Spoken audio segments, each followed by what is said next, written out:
Welcome back to the Osha Cerese Show. I am your host, Osha Cerese. This is day 7 of the Osha Cerese Show. I have committed to myself to show up daily to provide you all with this show. And it is supposed to be a midday reset, but due to scheduling conflicts, you just got to be subscribed and you got to have the notifications on to see when I'm going to pop up on your screen. So if you are not already subscribed to my channel, please head over to youtube.com/@Osha Cerese, that's OSHACERESE, because I will not always be streaming on Instagram simultaneously. But this first week, I am streaming on both IG and YouTube. And we'll see. I may give y'all a few extra days, maybe an extra week or so. We'll see how it goes. But welcome to the Osha Cerese Show. This show is your daily reset and your daily dose of real talk, healing, and intentional growth, where we take what's happening in culture and turn it into lessons for real life. So this is like culture meets coaching. This is where headlines meet healing and where we use alchemy to transmute gossip into growth. Because if you don't know, I am a certified life coach. And I am also, a little blog girly. I stay in the blogs. I get my little celebrity tea and my trending news. And I don't want to just be a consumer of that. I want to take what is going on in the news, celebrity news, whatever is trending, whatever's hot, different memes that I see floating around, what's going viral, and take out what lessons we can find in it. And that is what the goal is for today's episode. I also want to let you know, I heard something in my background, so I was just trying to make sure. If you all cannot hear me on Instagram, please let me know. I'm going to check my audio because that was the technical difficulty that we had before. But let me just double check my own audio just to be sure that you all can hear me. And if you can hear me on IG, put a message for me in the chat because I am watching the comments on both IG and YouTube. So let me just double check. Okay, audio is good.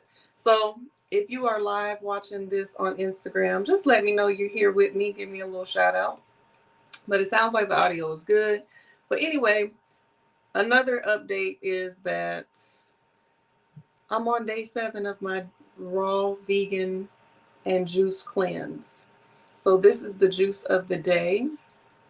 This is watermelon, lime, mint, and cucumber.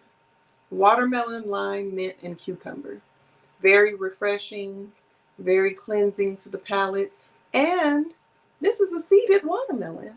I didn't think I could find a seeded watermelon in the middle of February. I don't know if it's a hoax or what's going on. It was purchased at a Hispanic farmer's market, but there were definitely, it wasn't like full of black seeds, but there were some black seeds in this watermelon. So cheers to good health. Cheers to consistency. Cheers to elevating. Cheers to healthier lifestyle. Let's take a sip.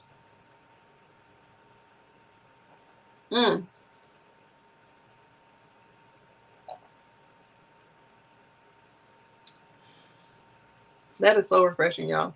And then I add a little bit of extra lime juice right before I drink it. So good. If you all are not juicing in 2025, please get on it. Like get you a blender or a juicer and start juicing making your own juices, because this is unmatched. Like the watermelon juice that you'll get in the store is not going to taste like this. But without further ado, let's go ahead and get into the show. This is February. This is Black History Month. So happy Black History Month. And as you all know, we are 7 days away from Valentine's Day and 6 days away from Black Love Day. I just recently found out, as I'm doing this Black History highlight every show, that we have such thing as a Black Love Day. We have a holiday called the Black Love Day, and it is on February 13th. So not only is that celebrating romantic love, it's celebrating Black love as a whole. Black love, familial love, relationships, love of self, love of the creator, love of Black people, love of the community.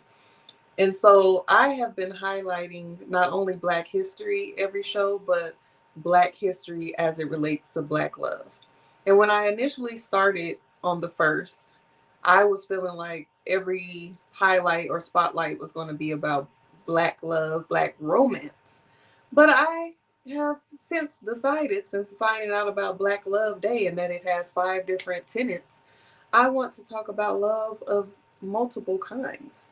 So today's Black History highlight, Black History spotlight is like the most touching thing I saw on my timeline today. So I don't know if you all know, but Shannon Sharpe, former NFL player, former co-host of the show he had with Skip. Don't remember the name of it because I'm not really a sports girly, but he is famous for football, but he is now the owner and proprietor of Club Shay Shay. So he has a very popular podcast. And I just saw on my timeline earlier today him breaking the news to his big brother, Sterling Sharpe, that he has also been inducted into the um, Football Hall of Fame. So um, I thought it was really touching because Shannon really has a lot of gratitude and shows a lot of respect and honor towards his big brother because his big brother was in the NFL prior to him, and he feels like that he owes him this appreciation because he set the blueprint for him. These are country boys that grew up in rural South Georgia, came from nothing. I think they were raised by their grandmother. He always talks about he grew up with an outhouse in the back. So very humble beginnings. And his brother Sterling made it into the professional football um, arena. And so did Shannon. He followed his footsteps. So just to give a little highlight on these brothers that have made history because they are the first pair of brothers to be inducted into this Pro Football Hall of Fame. So they have made Black history. They have made history, period. And just to shine a little highlight on some facts about Sterling, because I honestly wouldn't know Sterling Sharpe. I mean, yeah, I wouldn't know him if it wasn't for Shannon Sharpe because he was before my time. And according to these stats, he started playing pro football the year I was born. Again, I rep that 1988. It's on my neck all the time. He was actually on the Green Bay Packers from 1988 to 1994. It says he's a 5-time Pro Bowl selection, 3-time first team All Pro, and he led the NFL in receptions, receiving yards, and receiving touchdowns in 1992. And apparently his career was cut short due to a neck injury in 1994. Now, more familiar with Shannon Sharpe because he played for the Denver Broncos between 1990 and 1999, and then he returned between 2002 and 2003. I grew up in Denver, so I remember seeing Shannon Sharpe, hearing his name, seeing him on TV when my dad and my parents were watching Bronco games or whatever. So I'm more familiar with Shannon Sharpe from back in the day. But some of his highlights is that he's a 3-time Super Bowl champion. And I didn't mention that in the meantime, in between time, when he was not with the Broncos, he was with the Baltimore Ravens in 2000 and 2001. But he must have been so good they had to bring him back. But again, he's a 3-time Super Bowl champion, 8-time Pro Bowl selection, 4-time first team All Pro, and he was inducted into the Pro Football Hall of Fame back in 2011. So for him to see his brother be inducted into the Pro Football Hall of Fame and how touched he was and how he wanted to have the honor of presenting the news to his brother that he finally has been inducted into the Hall of Fame. I thought it was just beautiful. It's beautiful to see Black men loving each other, beautiful to see this man honoring his big brother and giving him this special moment. He had a camera crew. He had his brother thinking something was going on. He shows up in his basement. He's like, "What is happening?" And he's like, "Welcome." And he's like, "What, to your house?" And he's like, "No, to the Hall of Fame class of 2025." So his brother is just like, I don't even know how to act, how to receive this, how to behave, what I'm supposed to be doing, how I'm supposed to feel, because he said it's not something that he actually wanted or even considered, but he does feel honored to have received it. And Shannon was just so emotional, and he credited this to um, his most impactful professional highlight, the professional moment of his life. Because again, he says that his brother didn't have a blueprint, didn't have someone to show him how to do it and how to get it done. And he did it and he made it out the hood. And he was a role model for his big brother. And he's like, or his little brother. And he said that he had to do it perfect and he had to really listen to their grandfather because Shannon was watching him. And to see how successful Shannon Sharpe is now and how much honor he gives and respect he gives to his big brother for laying that path out for him, it's just so beautiful to see. So if you haven't already seen the clip, make sure you go to Shannon Sharpe's Instagram. I'm sure it's on other platforms, but that's where I saw it, to just see the moment when he tells his brother that he has made it and they have made history by being the first pair of brothers to both be in the Pro Football Hall of Fame. So that is your Black History Spotlight for today. Cheers to them. Congratulations. Y'all better get you some juice. Okay, so I'm trying to see whether I want to give y'all a little story time first before we get into this celebrity tea, or if I want to get into the celebrity tea and then sprinkle in the story time a little later. Let's see. I think y'all need to get a little warmed up before we get into the story time. So one of the things that I saw on my timeline this week, we've been talking about a lot of hot topics, but since we're on the subject of NFL quarterback, I don't know if he's a former quarterback, I guess. I don't think he plays professional football anymore, but Cam Newton, he recently expressed his desire to have more children. And Cam Newton has 8 children so far by different women. He just recently had a little baby, I think, I would say less than 2 years ago, or maybe less than a year and a half ago, with Jasmine Brown, who's a comedian and an actress and a content creator. And they're currently together in a relationship. And he has expressed publicly several times that she might not always be the only woman that he deals with sexually. I don't know if they're open as far as multiple relationships, but definitely sexually he has expressed that he is not just monogamous to her in that way. And he's expressed before that he would want more children, and it pretty much doesn't matter who they come from. He just knows that he wants more. So he said it again today that he wants more children, and he said that they pretty much are his purpose, or they give him purpose.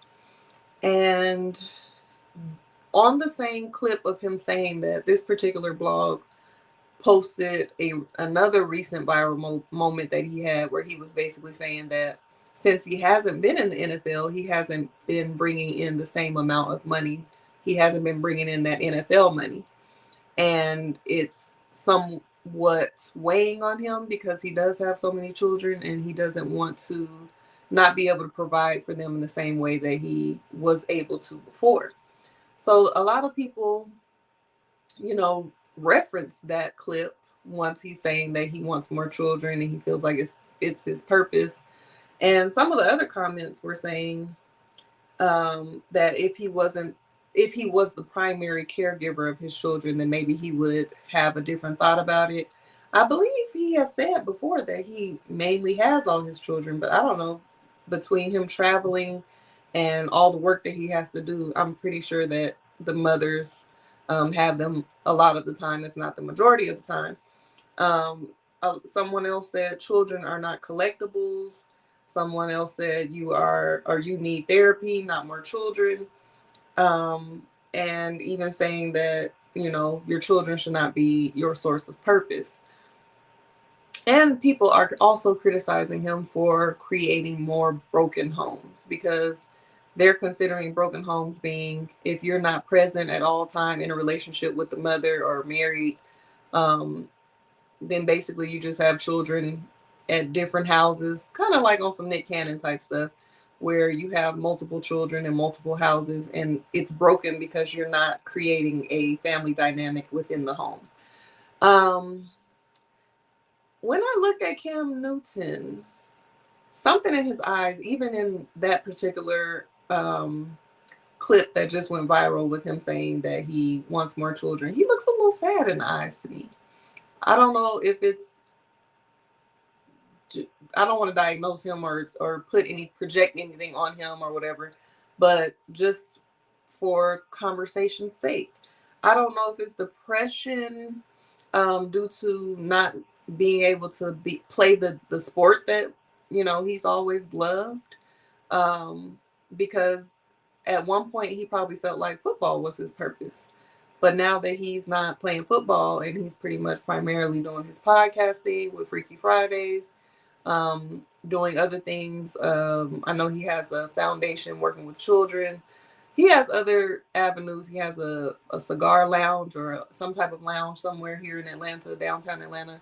So he has businesses and things that he's doing, but are they really fulfilling him like football did? And it seems like he has a little sadness in his eyes or in his spirit. And for some reason, he feels like continuing to have children is what will fill that void. And he basically said that it keeps him going to let him know that this is what I'm working this hard for. And I understand that, but don't you think the 8 kids so far, And I am not telling them anybody how many children they should have. If you have enough love, resources, time, attention, money, um, all the things that you need, safety, protection, all the things that you need to provide for a child, and you have the ability, and you're bringing forth healthy children and raising healthy children, have as many as you feel like your heart desires, but have them for the right reasons. And it will be interesting to see in about 20 years what the children of like Nick Cannon or Cam Newton, like what their own opinions will be about their childhood. Because I do know a few people who have multiple siblings that grew up in multiple houses. Maybe they didn't even know each other, or maybe they did and they just, spent time when they could, but their father made several different families and the dynamic is off. Like as they're growing up, they don't know as much about each other. They're wondering like, why were you reckless like that with your semen, basically, for lack of a better term? Why were you making families household to household? And a lot of them feel like their dad could have been more present in their home, but they're seeing that their dad has children their same age, families that they were with during times gaps when they weren't present in their lives. So it brings up a lot of questions for these children that are being brought up in houses um, with different mothers. So I don't know what Cam Newton has going on, but I really hope that he finds some deep healing, because it seems like there's some healing that needs to be done, even with the life coach that has been on his show a couple of times. I think her name is Cheyenne Bryant. Is it Cheyenne Bryant? Um, she's a life coach and she is a psychology professional, and she kind of read him too, and he seemed a little bothered by the things that she was saying. I think that he felt like he was going to be able to read her because he saw her read Nick Cannon, so he felt like he was going to be able to handle what she had to say, but he seemed a little bothered by the things that she was saying. And I think that he does need to address the fact that he's creating all these homes, because it's like, is it because you love kids so much and you want to have this purpose, or is it something else going on with you that you're trying to fill that void? And honestly, I do feel like it's football. But what do y'all say? And then do you think that parenthood should be the source of someone's purpose? I know a lot of times people say like, "Ooh, I want me a little mini me, and I want a younger version of myself, or I want to, my little twin, my little, um, my little junior. Is it fair to want to recreate yourself into your little one? Is it fair to um, almost create the identity that you want for your child to have, that is a reflection of you, an exact reflection of you, versus allowing them to create their own identity, to develop their own personality, to just be their own individual person. I think we do put a lot of pressure on children. Like, everybody wants a little mini version of them, but is that fair to the child? Is that a lot of pressure to put on a child to be your main purpose? Because once, my mom has her program, she has a social club and support group called the Zest for Life social club and support group for women over 35 who are just rediscovering their zest for life, like women who are mothers, CEOs, business women, and empty nesters, because you see a lot of empty nesters who their children grow up, go their separate ways, get their own lives, go to college, get married, start having their families, and their whole identity has been put into their role as a mother. And so once their children go off and start living their own lives, then all of a sudden they don't have a clue as to who they are or what to do with themselves, because they've only been devoting their whole lives to being a mother, and they don't know anything else outside of that role. And fathers too, like, I know some men who have emphasized and prioritized family and being a father and being this staple of in their family.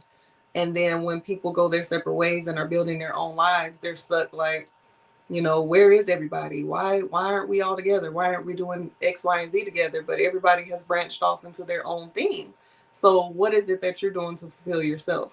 So I do think it can be a little tricky when you make your children your purpose. I think having children is a beautiful part of your purpose, because you're bringing forth a new energy into the world. You're bringing forth a new life. You're bringing forth somebody that has their own purpose. And I think more so, them being your purpose, it would be more of your purpose is helping them to find their purpose, supporting them on finding their way in life. So that's just my personal opinion about that. Do you think that the responsibilities and implications of fatherhood, especially with multiple partners, um,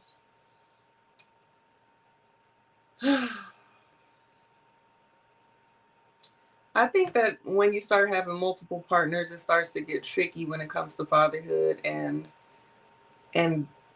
managing those family dynamics, because it's gonna be some children that feel like, you know they have received less love or less attention, less time. That's a dynamic. It's going to be some, even with siblings that grew up in the same house. I've noticed that everybody don't feel the same way about the parents. Everybody doesn't have the same relationship with the parents. Everybody's relationship with their parents is different. So sometimes you get someone doesn't like the way you communicate with the parent, but your siblings. And this happens whether you grew up in the same house or you didn't. So sibling dynamic can be a little tricky, but I personally have the dynamic of siblings that I didn't grow up with them. So my dad has two older children. My sister's 5 years older than me, and my brother's 10 years older than me. So we all three had two. We all three had three totally different types of upbringings, and so the dynamics is a little strange as adults, especially of how we relate to our dad, how we relate to each other, our feelings and thoughts on how we were raised. And so all of that type of stuff gets tricky too. Like, even with Cam Newton, if him and Jasmine decide to stay together and they have their child, and if they continue to have more children, the children that are being raised together in that house with the mother, other siblings might look at them like, oh, well, you raised them in the house, but it just brings forth too much drama. And I know some things you just can't help. You get divorced, things happen, you get you go to new relationships and you might have new children, but it does get tricky when you start having multiple children by so many people. So I don't know about that. And then another thing that I wanted to bring up is just, again, understanding the difference between finding your purpose within yourself versus through external factors. Like, if we put our purpose into other people, you may get disappointed. Like, what if you say my purpose is to be, or what if I say my purpose is to be a wife, and I get into a marriage.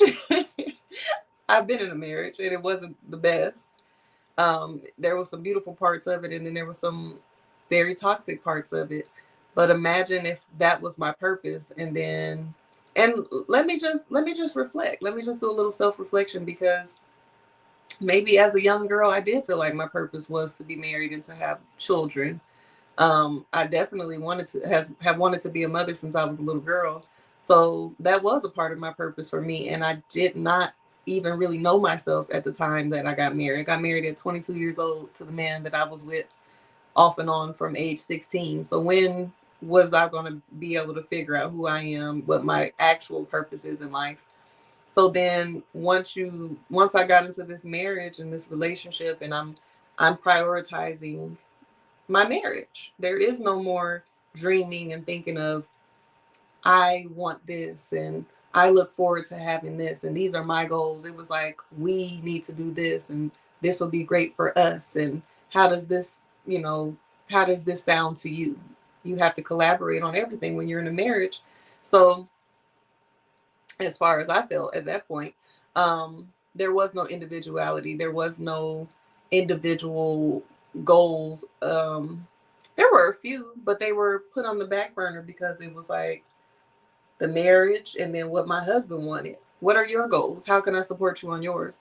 So I will say that making other people, whether they're a spouse, children, being the best child you could be, daughter, friend, whatever, to not allow that to be your main purpose in life. Like, what other things fulfill you? They could be a part of your purpose, but what other things are you doing, and actions are you taking, and goals are you setting, and desires are you fulfilling to really create your passion?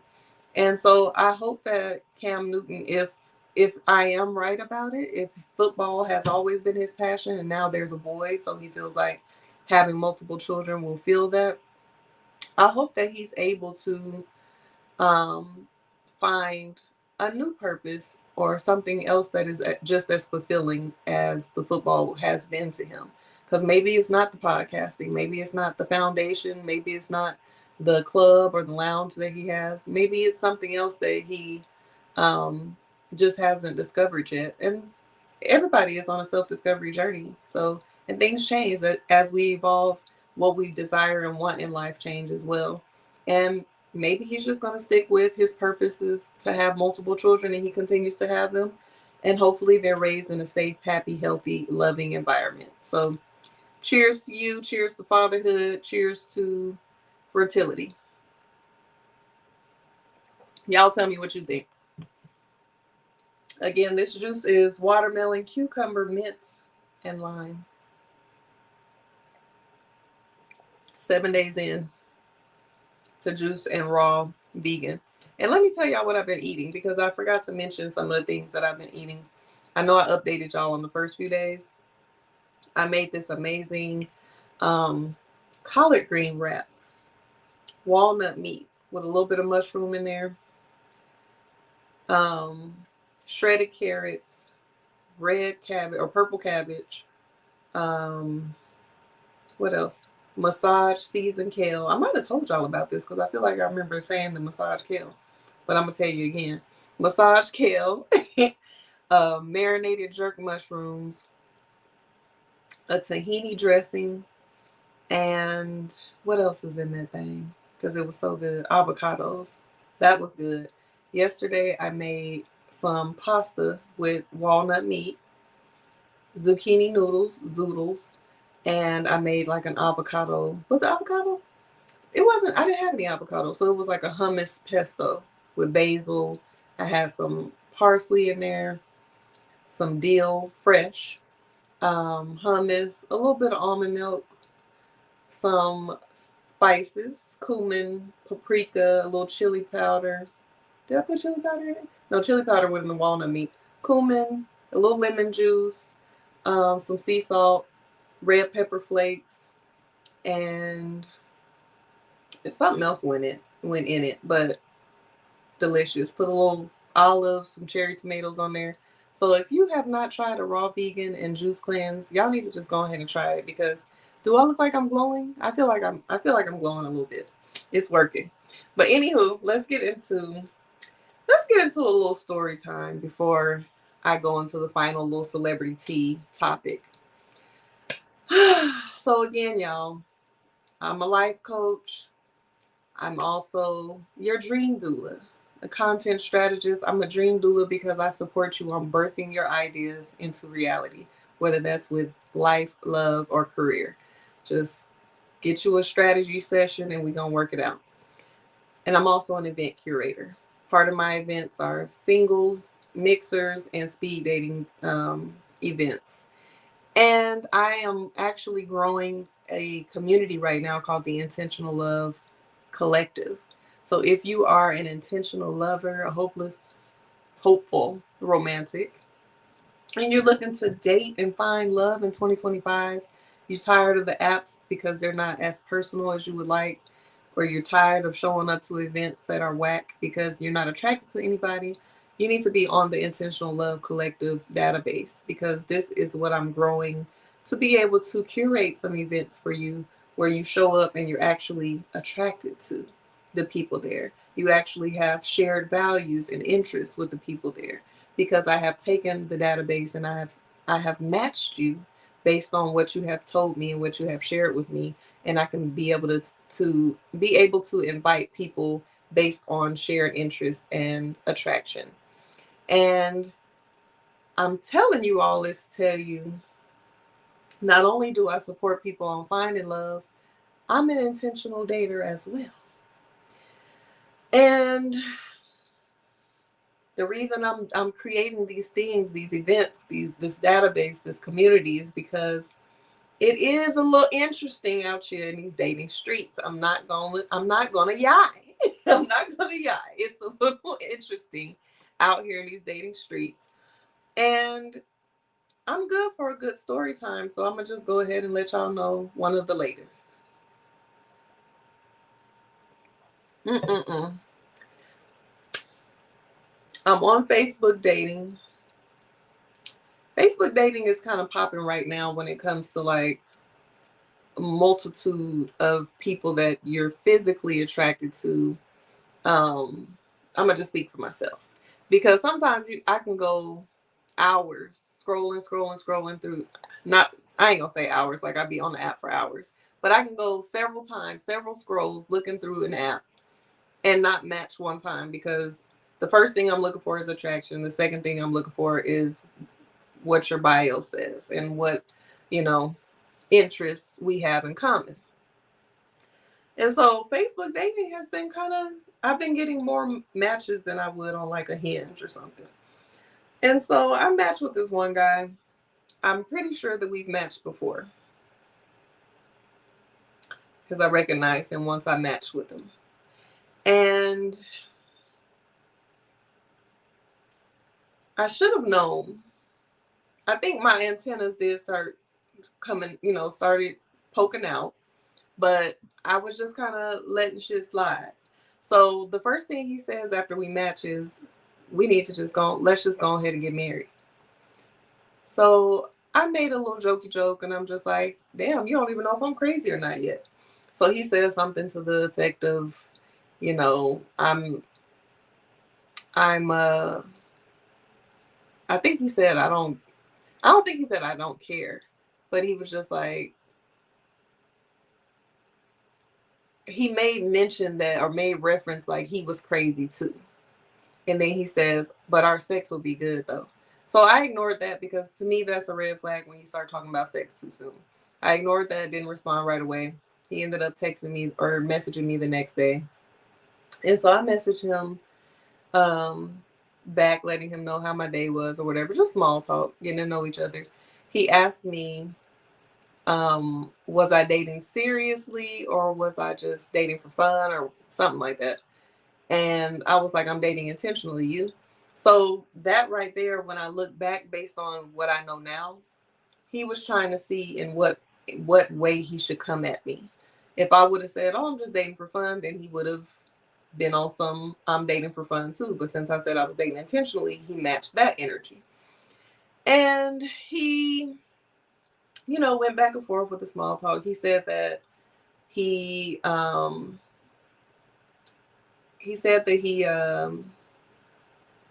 was reading the Bible one night. And so I asked him, what did he receive from reading the Bible?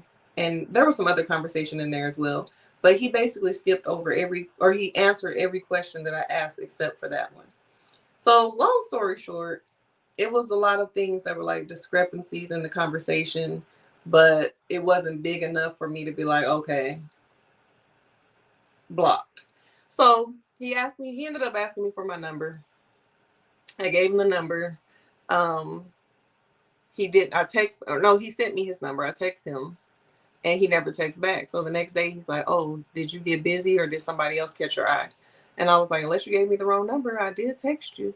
So he texted me back once he realized what my number was. And about an hour later he decides to call me. This was literally the first and the last conversation. So the first few minutes, it was just small talk, getting to know each other. He actually asked me like, "What have I learned from past relationships?" And then he asked me, "What have I learned about men?" So I told him a few things. I told him how I feel like men, want to be appreciated.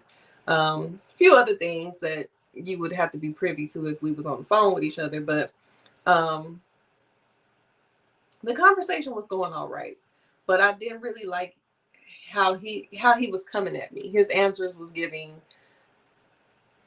you were raised by the podcast dudes, if that makes sense, like the manosphere. So I had made mention before I realized this. I had made mention about a podcast about guys that listen to podcasts, certain types of podcasts. So he was like, "Well, actually, podcasts. Some of those podcasts really kind of gave me confidence. Like um, I used to feel like I had to be on my hands and knees behind a woman. He had been married, been in long-term relationships or whatever. So he basically said that he benefited from listening to the podcast, which that's great for him. But when I asked him who were his male role models outside of the podcast, he said he didn't have any. And I was like, "You don't have any male role models in real life that teach you how to be a man or teach you how to be a man to a woman?" And he said no. But then later in the conversation, he said that his parents had been married for over 40 years. So I'm like, "What did your father teach you about being with a woman?" And he basically said his father didn't really teach him anything. He basically showed him. He didn't pull him to the side and be like, "Do this and do that." So I thought that was odd too, because like that is still teaching you. He's teaching you through action. So you didn't learn anything from watching your father with your mother. So the red flags was waving. Um, something else he said was a little off putting, and then he was just like, "So what do you think about me?" And I was like, "I mean, you all right." And so he kind of laughed it off, but I was really being serious, like, "You cool." So he continues to talk, and then he asked me about religion. And so I was telling him that I'm more spiritual than religious. I have a very personal relationship with God, very close with God. Telling him, going into more details about that. There were some things that he didn't necessarily agree with, and he started basically preaching to me for about 30 minutes about his Christian faith and how he stands on morals, principles, and values. And he was just going off. "I don't respect no other religion," like just going in for 30 minutes. He was trying to get me to claim a religion that I don't associate with. Like, it was a lot. So after he finished doing all of this, I asked him, like, have you ever dated someone from your church home? And he's like, I mean, there's some women in the church, they look all right or whatever, they look good, but they got problems too. I got problems. So I'm like, okay. So he then asked me, what did I think about us? Because as this is going on, and we're clearly not getting along, clearly not for each other. He says, so he was basically saying stuff like, I think that we could be together. I think that, we can, once we start talking or whatever, we'd probably be in a relationship really quick. And I'm like, the hell? What call is he on? Because the call I'm on is not adding up to that at all. So then he asked me, what did I think about us? And I was like, honestly, I don't feel like we're compatible at all. So that's when something cracked. I guess that was like the breaking point for him. So he basically started laughing a little bit, and he's like, see, that's why men, we can continue to talk and tell you everything that, you want to hear. No, he didn't say what you want to hear. We can continue to talk and tell you what you need to hear, but y'all gonna say stuff like, oh, we not compatible. He's like, which you're right. But to be honest, we don't care nothing about no compatibility. We just trying to smash. He's like, I'm really just on them apps so I can smash. And I'm just like, is this really happening? So me being me, I just wanted to hear more. I just wanted to know what angle he was coming from. So he basically just started confessing that's his MO. He will message a woman and say either let's get married or we look good together and go from there. And then he went into how he'll tell a woman that he's their safe place because he knows that that's what women want to hear. And that's even one of the things that he has in his bio, your safe place. And he goes so far as to, date a woman, court a woman, and really put on the fact that he wants to be with her just so he can sleep with her. And we know that men do. I'm not a dummy. I know that men do this, but I just feel like at the big age of late 30s that he was in, do we really have to do all that? Is that considered game? Because I think he was like, I got game. To me, that's just straight up manipulation. I just feel that is you just lying and manipulating someone. You already know you only want one thing. I don't feel like you gotta lie to kick it, because there's plenty of women that are also on that type time. There's plenty of women that just want to have fun, just want to have a little booty call, friends with benefits, go out sometime, have dinner, have sex, and be through with it. No strings attached. So why would you go towards people who are dating intentionally, or someone who may get excited when you say something like we look good together or let's get married, only to give them some peen? It was just crazy to me. But I ain't gonna say low key, high key had a whole meltdown on the call. I only asked a few questions, but he was just like having diarrhea of the mouth, confessing all of these manipulation tactics, the fact that he has basically a sex addiction, that he, and all of these things. And I'm just like, no judgment, but you literally just preached to me about morals and standards and values and your Christian faith and how that's priority to you for 30 plus minutes, only to turn around and say that you just on these apps trying to smash and that you are lying to women. And even went as far as saying that he will, be talking to young girls. Like, he was like, yeah, some 18 and 20-year-olds be liking me and matching with me. And I'll send them a heart, and I say mine with a heart emoji. And I'm like, so you sending 18-year-olds messages? And he's like, well, not the 18-year-olds, but 20-year-olds, but I'll talk to younger girls. And he was like, but they be liking me. They like me. So does that make them a creep? Mind you, I never called him a creep. I never even brought the word creep up. He said, does that make them a creep? Because what you doing liking older guys? And I'm just like, I got to do something, because I'm sick of this type of experience, and I know everybody else is too. And I know it's not just women that are experiencing doo-doo in the dating pool. It's men that have told me some of their horror stories as well. And so that is why I'm trying to create something where the people that got some sense, that's on the same accord, that want love, because I see it on my timeline. I see it I know it personally. I see it in my close circle. When I'm hosting speed dating events, I see people that are really intentional, men and women, and they're sick of the BS and the small talk, the dead end dates, the people that are not aligned with the same mission. And so it's getting ridiculous because I see people on threads and on other platforms saying that they miss intimacy, they miss having a real date, they miss being courted, they miss the traditional way of things, they miss the old school feeling. So there are multiple people that are filling the void of a great dating experience that want it, but just keep aligning with the damn fools. So if you're not on the intentional love collective, if you're not a part of it, please comment or DM me intentional love so I can get you on this database and we can start. It's growing now, but I want to grow it even more and more rapidly so that I can start curating these beautiful events so that we can find love and get up out of these damn I'm about to say, I'm gonna just say it, this shitty ass dating pool, because there's some beautiful love out there and a lot of us are homebodies. Let's just talk about that, because right now it's what, midnight, 12:05, 12:06 on a Friday night. Guess where we at? The house. Last week I was Friday night last week I was all the way in my auntie era. I was downstairs juicing. I had it was the night before we were starting this juice cleanse and raw vegan fast. So I was eating a little vegan cake. I had my Luther Vandross playing. And I took me a nice shower after I wrapped up in the kitchen and got in the bed. Yes, thumbs up. And got in the bed and rubbed my feet together. And when I got in that bed, I said, thank you, Lord.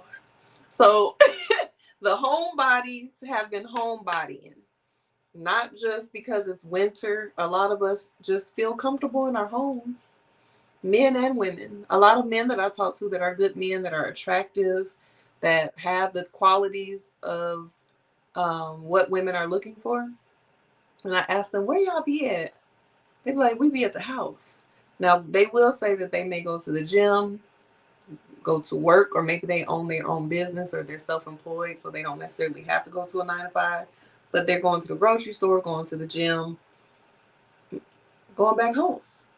So, it can happen. You can possibly meet somebody delivering a package. I've met somebody while I was doing some gig work several years back, maybe 6 years back, doing Uber Eats from the little side hustle. I met somebody I delivered to. It became a thing for a few months. He ain't around now, so I'm just saying it can happen. I've heard people say, this person came and repaired this, and we became lovers or whatever. But it's not happening for the everyday person that your person is going to show up at your doorstep. So you have to get outside.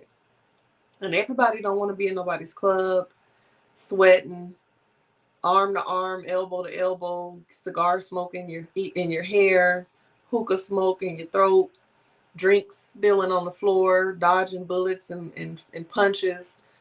A lot of people's not trying to be in the club to meet their person. But there are other things. There are other activities, and men, y'all gotta stop being afraid to come to these curated singles events as well, because um, I haven't honestly, I have not experienced a lot of trouble so far since I've gotten back into the speed dating space. I haven't received that much trouble getting a balanced turnout with men and women, because it usually is a lot tougher to get men out. But when I start having these events, I need the men to show up and show out. And I know that some men come, but like the men that I know would be like very desired by the women. When I slide into y'all DMs, people that I know personally that I may not have a romantic connection with, but I know that they are a catch. They be like, "Oh, that's just not my speed." They don't want to be looked at a certain way, but you sad because you single and you want you a woman and you lacking that intimacy and you wondering where the good women are. The good women are putting energy into finding love. The women are putting energy into healing. I need men to do that as well. Get y'all men's circles together, show up, try different things, meditate, get into your prayer bag, try yoga. It's not going to hurt you. My best friend TJ is starting a hiking group for men here in Atlanta. Like, tap in with some of that healing. Like, we as women, we do. We're getting in healing circles. We're going to retreats. We hiking.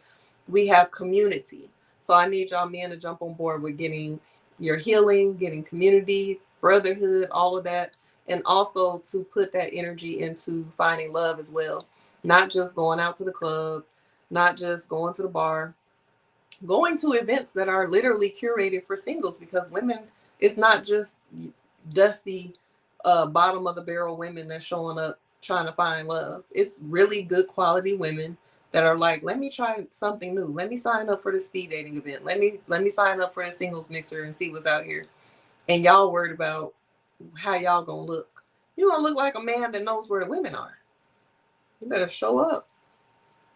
But again, get on the Intentional Dating Collective database, type in intentional love in the comments, or DM me and I'll send you the form. Anywho, back to the tea. So this week,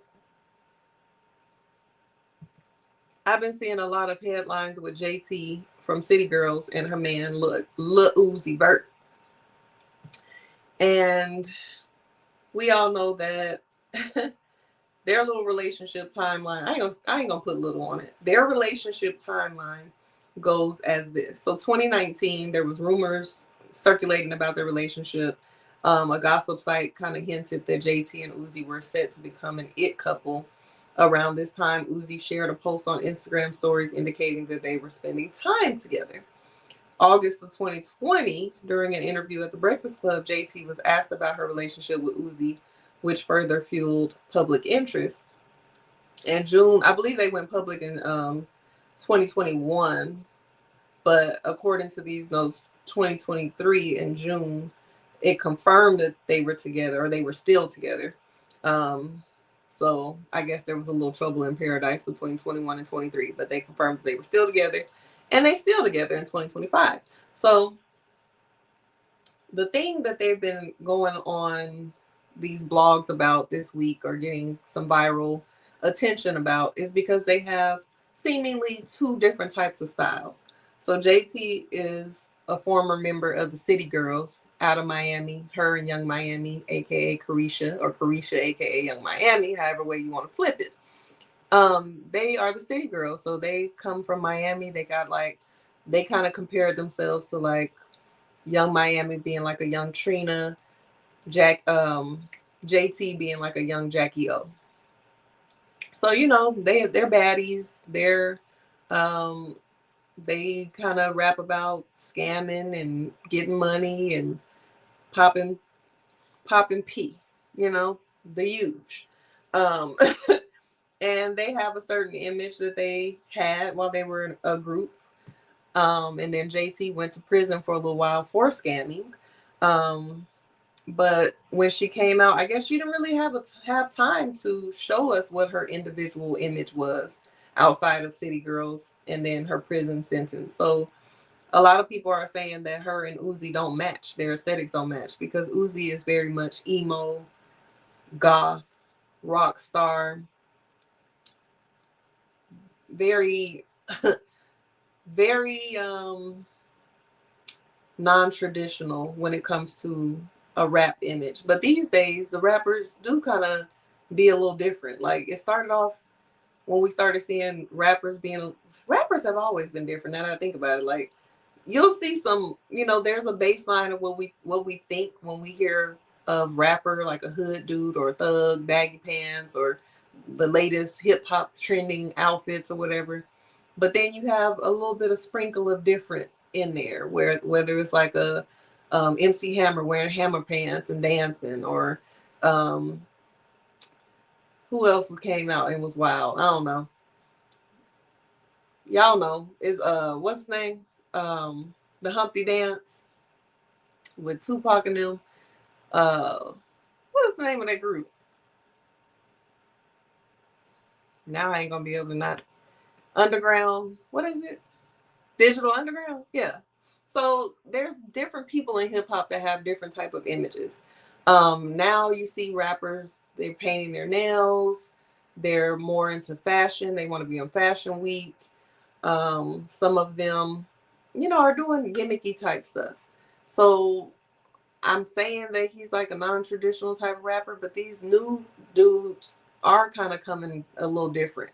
So his image is definitely not what you would see the typical average baseline of what you think when you think of rap. And he's a little petite type of dude. He coming out wearing spikes in his hair and got piercings and crazy tattoos all on his face, and he's different. And when you look at her, she's giving, black Barbie glam, um, fashionista, trying to get into her fashion bag.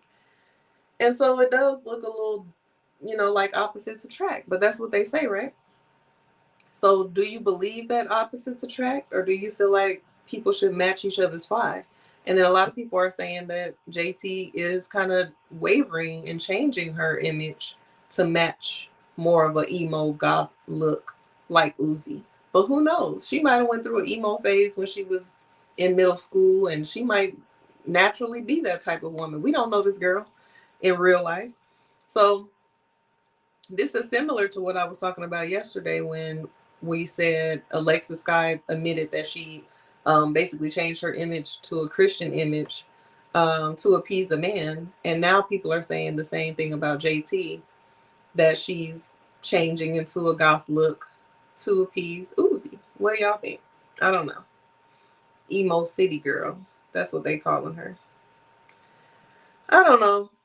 I think that sometimes when you get into these relationships, it's different. Like yesterday we was talking about like changing your whole lifestyle and your um even with Alexis Guy, like basically fronting like you're this Christian, pure, modest girl when that's really not your walk at this time, just to get a ring from a man.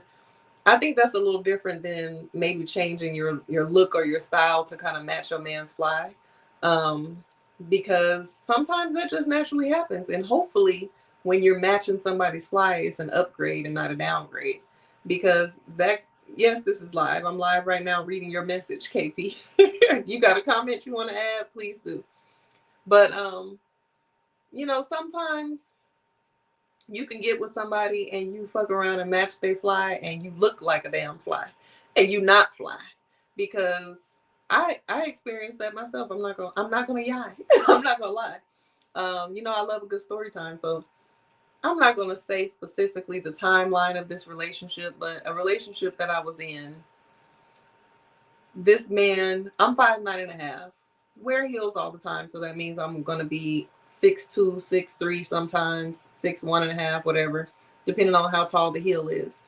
The man that I was in a relationship with was 5'6", and at the time I had met him previously. Like we dated years prior to us being in this relationship, and when we first dated, like he was that dude. Like he had a booming business. He had these big old trucks, um, big house. Like he had money. He was fine. He was just that guy. So I didn't really pay attention or really trip about the hype. We had fun together. It was a time. But by the time we reunited, things had shifted in his life. He was going through some tough times. He was kind of going through a start all over, start from the bottom. Now we here, still at the bottom phase of his life.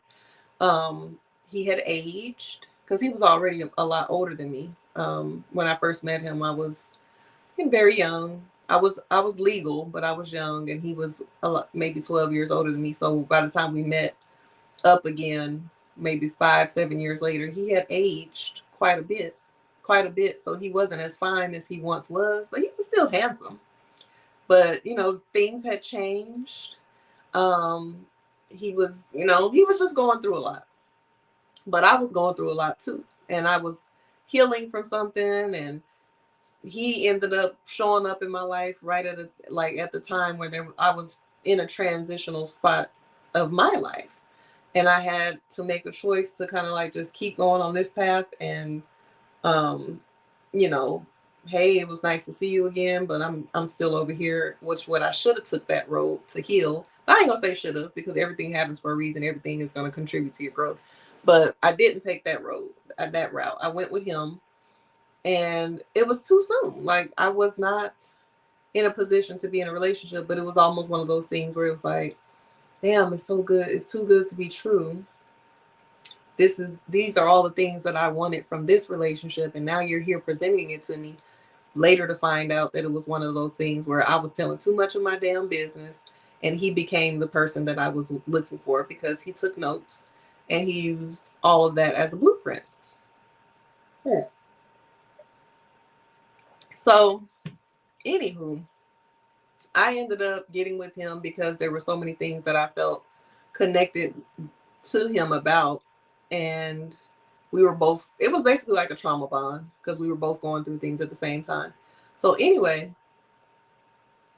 the previous relationship that I was in, this person was like upgrading my fashion sense because I hadn't really developed my sense of style yet. But this person was like, shop here, wear this. They were able to shop for me perfectly and kind of upgraded my sense of style. But then when I was with this other guy, again, he's going through his shit.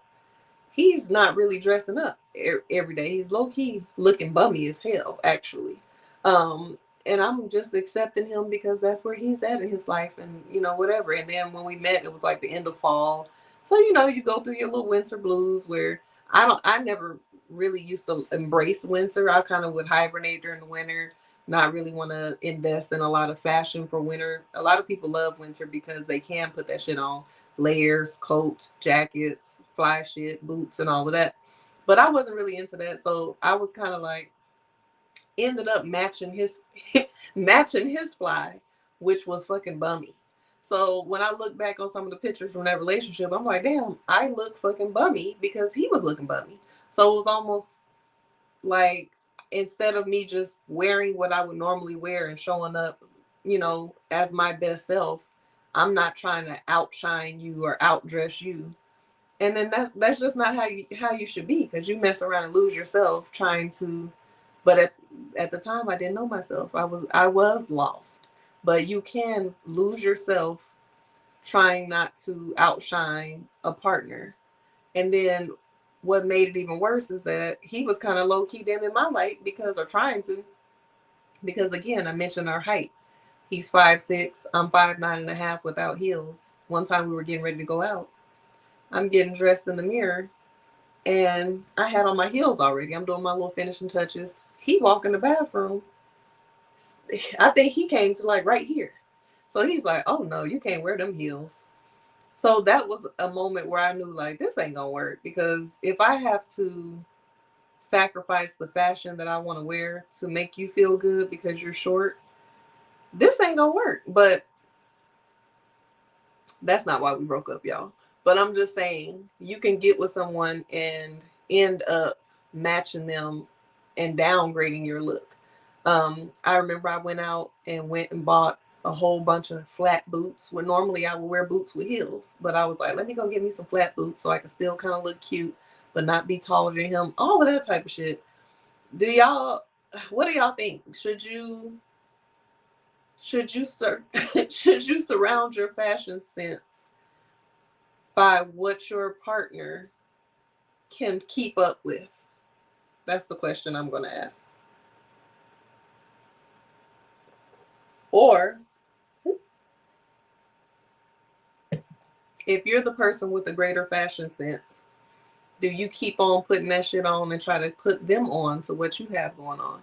In that case of that past relationship, he just wasn't in a position. It's not like I was just straight off the runway fly, but I definitely wasn't as bummy as I was presenting myself as when we were together. It was just kind of like never dressing up, and the moments that we did dress up still kind of look dusty. So all I'm just gonna say to this, when it comes to matching somebody fly, make sure if you're gonna match they fly, it's greater or equal to what you already wear.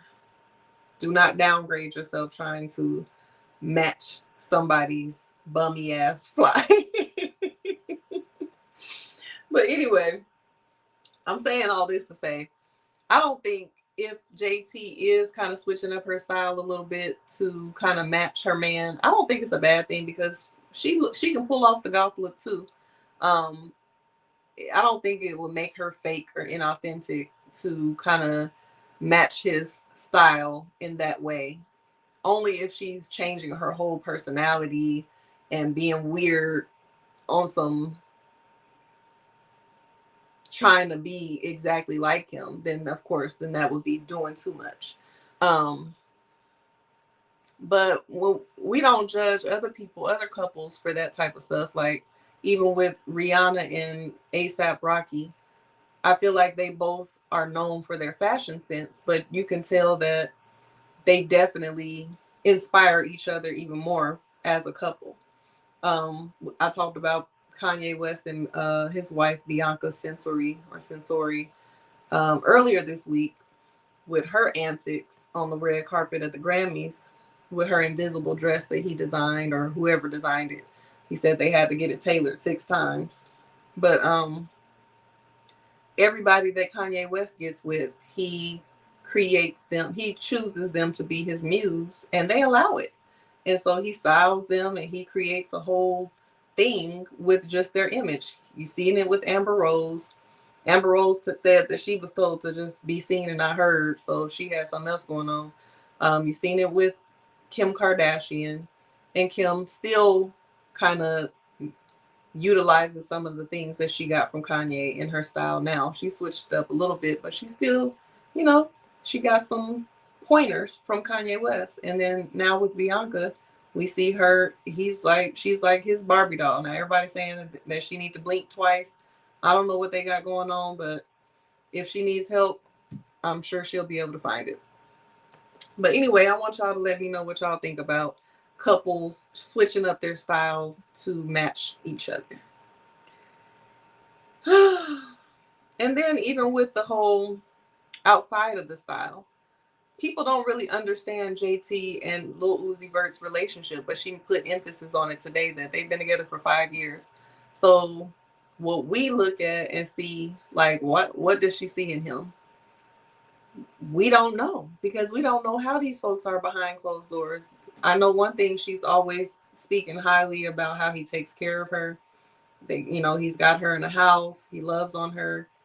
When I see him speak about her in interviews, he seems to be very smitten.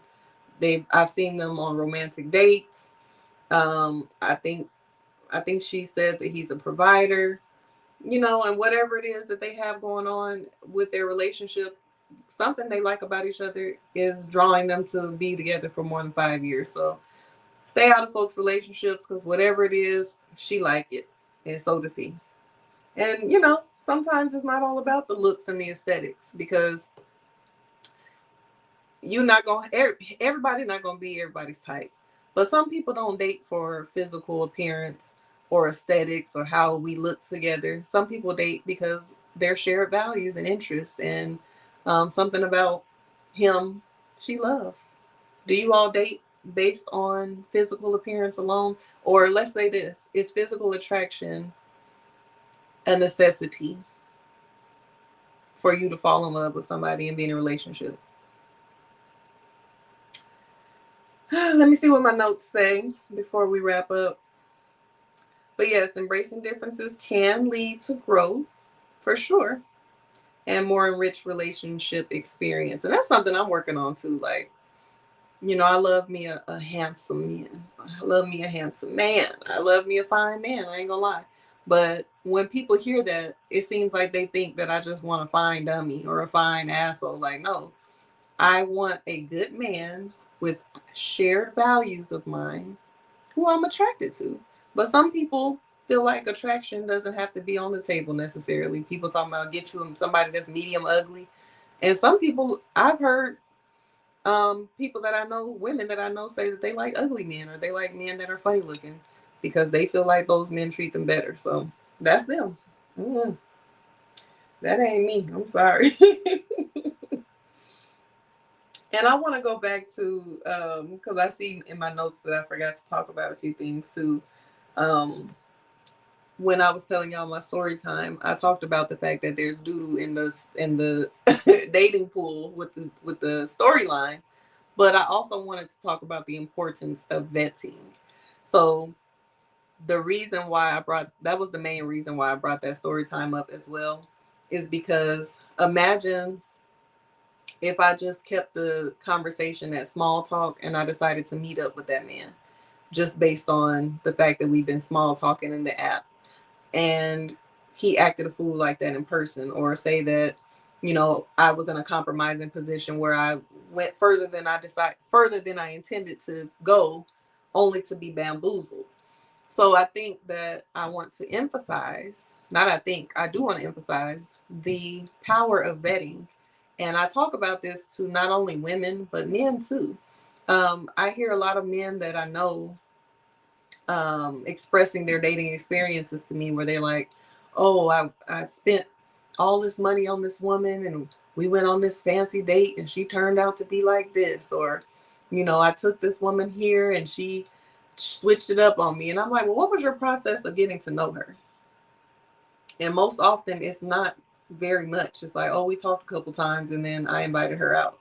Where is the vetting process? Because most of the times, if you vet someone properly, you can avoid a lot of the complaints that you have early on in the dating phase. So I just want to emphasize, start vetting people, start asking the right questions. You have to start with first knowing what you want. So if you don't know that, which I've recently been told by somebody that's in calling themselves intentionally dating, but they don't really know what they want. So that's where I come in at. Book a session with me. Again, I'm a life coach. And one of my main services is supporting people with healing, self discovery, and self love, but also intentional dating. And a part of that is self discovery. And so I have a couple of options. You can either book a one on one session, and a coaching session with me can consist of something like this where you're looking to do just a self discovery session. It could be a strategy session if you need help learning how to monetize and utilize your gifts and you have some ideas you want to birth. We're going to get you together with a content strategy and an action plan right there on that call. Or it can just be a one-on-one coaching session of something that you need to unpack. Or you can enroll in one of my programs. We have One Single Step at a Time. That is a 6-week healing program that is all about healing self-love and self-discovery. You're going to do some inner child healing work. You're going to be doing some unpacking, addressing some of your past relationships, some of the things that happened to you in childhood, all of that. And that comes along with coaching as well. So you get the 6-week guided program with individual coaching calls that's included with that. If you want something a little bit less intense, if you don't feel like you're ready for a full 6-week intensive program like that, you can always do 5 ways in 5 days. That can be completed in as little as 5 days, hence the name. And it's my self-love program that teaches you how to incorporate your love languages into your daily acts of self-love and self-care.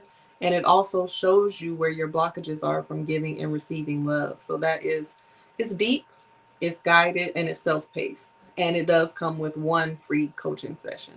So that's an option. I think that it's a great option for this time of year, especially because we have Valentine's Day coming up. A lot of people, get triggered around Valentine's Day. You see all the love, you see people getting gifts and flowers and proposals and all of that. You need to figure out a way to pour into yourself year round, but especially around this time of year. So that's a great program option. If you're not ready for a program, you can get you a guided journal, How to Beat Single. It has all kind of tips, tools, and exercises and a lot of things from my 6-week program right in that book. And you can get that for $20, $25, depending on if it's on sale. OshaCerese.com for all of this, OSHACERESE.com. Make sure you're subscribed to the newsletter. Make sure you're subscribed to my YouTube channel, which is where this Osha Cerese Show is going to be streaming daily. It might not always be on Instagram. So those of you who are watching on Instagram, I appreciate y'all. But it might not always be there. So make sure you're subscribed and you have your notifications on youtube.com. Osha Cerese. The link is in my bio, so you can easily go click on that bio. And again, if you are looking for love and you're an intentional dater, a hopeful romantic, and you're ready to find love in 2025, DM me intentional love and I will send you over the form to be added to the Intentional Love Collective. We finding love this year, y'all. We out of this damn shitty ass dating pool. And let me leave you all with a couple of journaling assignments, journaling prompts. So we talked about Cam Newton and him finding his purpose in his children. So I want you to write down, what is my purpose? And it doesn't have to just be one thing. I know for sure I have multiple purposes, but what is your purpose? And just write down whatever comes up. Just write as long as you can until whatever your purpose is just starts to come up. We also talked about the story time that I had with my own crazy dating experience on Facebook dating. And I emphasized vetting your partner or your potential partner. So I want you to write down some questions that you would want to know from a potential partner before you go on a first date. Don't wait until you're sitting across the table at an expensive ass restaurant with somebody that is a damn fool and you don't find out until you order your dessert and you get the ticket that's this long. Write down some questions that you can ask your potential partners on the phone and start talking to people on the phone. That is how you vet. You don't vet with text messages. You can't pick up tone with text messages. You can't really have a full conversation. You can, but who wants to sit there and text a full conversation? We grown as hell. Get your ass on the phone and talk to these people.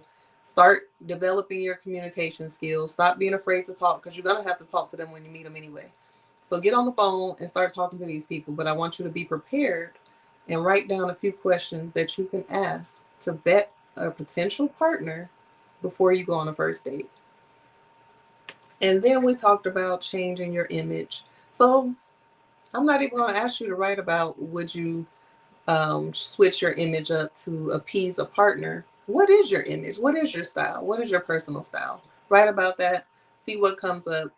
And let's talk about it tomorrow when you show up and we can address some new topics. And I want to hear about whatever comes up for you in this journaling assignment.